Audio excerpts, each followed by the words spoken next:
और रूस के रक्षा मंत्रालय ने समंदर से यूक्रेन के खिलाफ अपनी ताकतवर मिसाइल कैलिब्र को लॉन्च कर दिया है। बताया गया कि ब्लैक सी से यूक्रेन पर हमला करने के इरादे से दागी गई इस मिसाइल का बाकायदा एक वीडियो भी जारी किया गया। दरअसल ये वही कैलिब्र मिसाइल है जो जंग में यूक्रेन के लिए काल साबित हुई है। दावा किया जा रहा है कि रूस ने इसी मिसाइल से यूक्रेन के कई हथियार डिपो को निशाना बनाकर उड़ा दिया।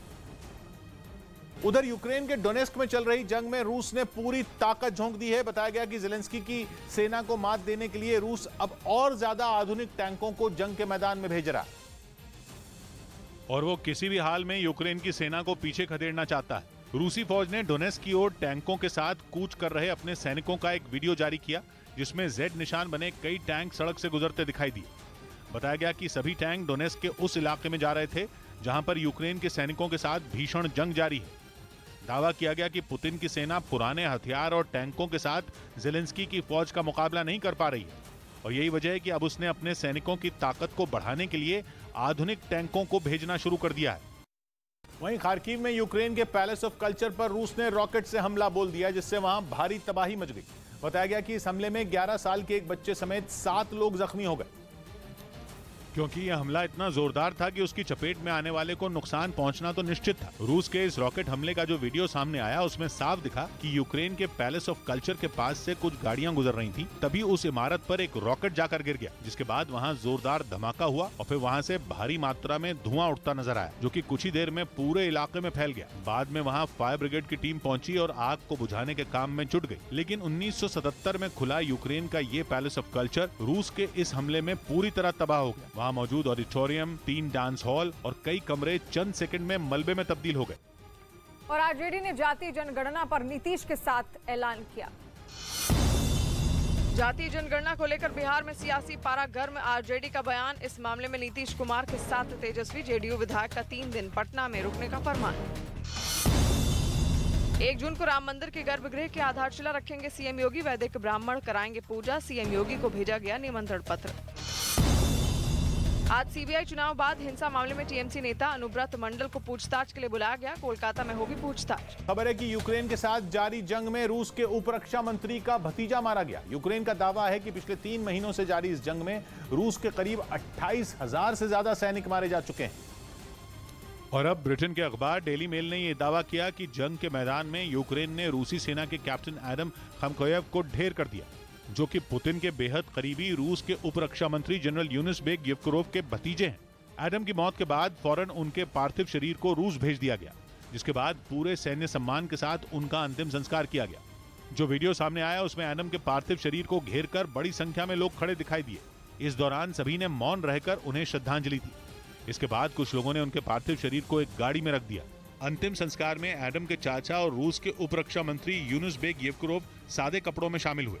बताया गया कि एडम खामकोयेव पिछले कई दिनों से यूक्रेन के सैनिकों से लोहा ले रहे थे, लेकिन 20 मई को यूक्रेन के एक हमले में उनकी मौत हो गई।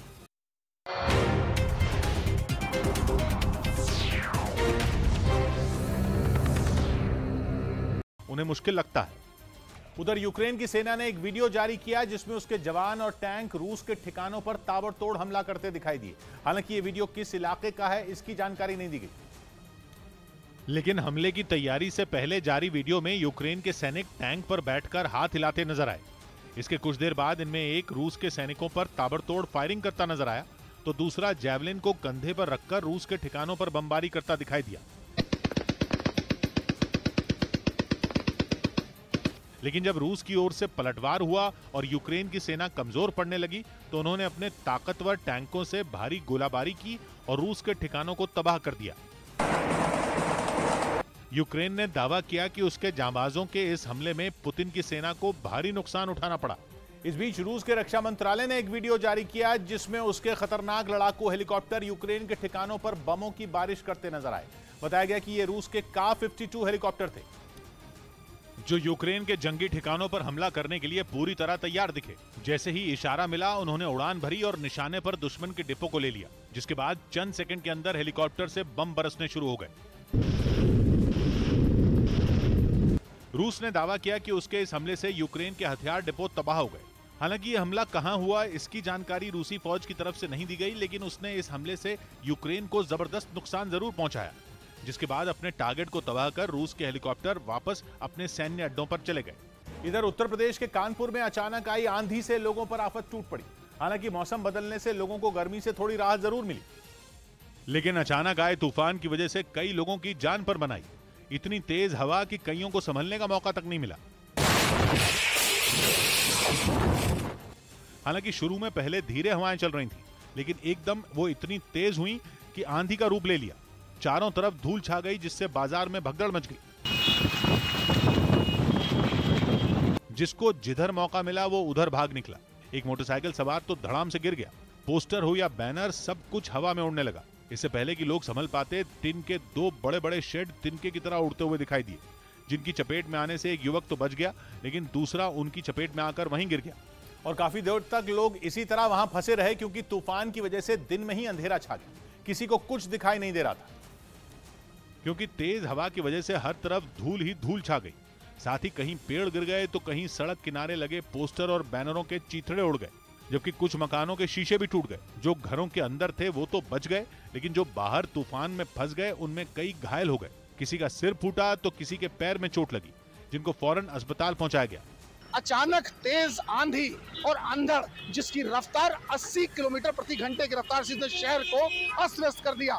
शहर में अचानक आए इस भयंकर तूफान से कुछ इलाकों में गाड़ियों को भी नुकसान पहुंचा। वहीं यूक्रेन की फौज ने एक वीडियो जारी किया जिसमें आसमान से मिसाइल गिरती दिखी। जेलेंस्की की सेना का दावा है कि उसने अपने इस हमले में रूस के वैक्यूम बम लॉन्चर को तबाह कर दिया। और जो वीडियो जारी किया गया उसमें TOS-1 वैक्यूम बम लॉन्चर को ध्वस्त करने के लिए एक मिसाइल हवा में उड़ती दिखी। आसमान को चीरती मिसाइल जैसे ही टारगेट पर गिरी, धमाके के साथ तेज रोशनी निकली। विस्फोट इतना जोरदार था कि ऐसा लगा मानो ज्वालामुखी फूटा हो। यूक्रेन ने दावा किया कि उसने इस हमले में रूस के उस वैक्यूम बम लॉन्चर को तबाह किया जो हमले की तैयारी में था। बताया गया कि अगर इस लॉन्चर से रूसी सेना एक बार भी हमला कर पाती तो पलक झपकते ही भीषण तबाही होती। उधर यूक्रेन की सेना ने एक वीडियो जारी किया जिसमें उसके सैनिक खार्किव के एक इलाके में रूस के एक ताकतवर टैंक को मिसाइल से ध्वस्त करते दिखे।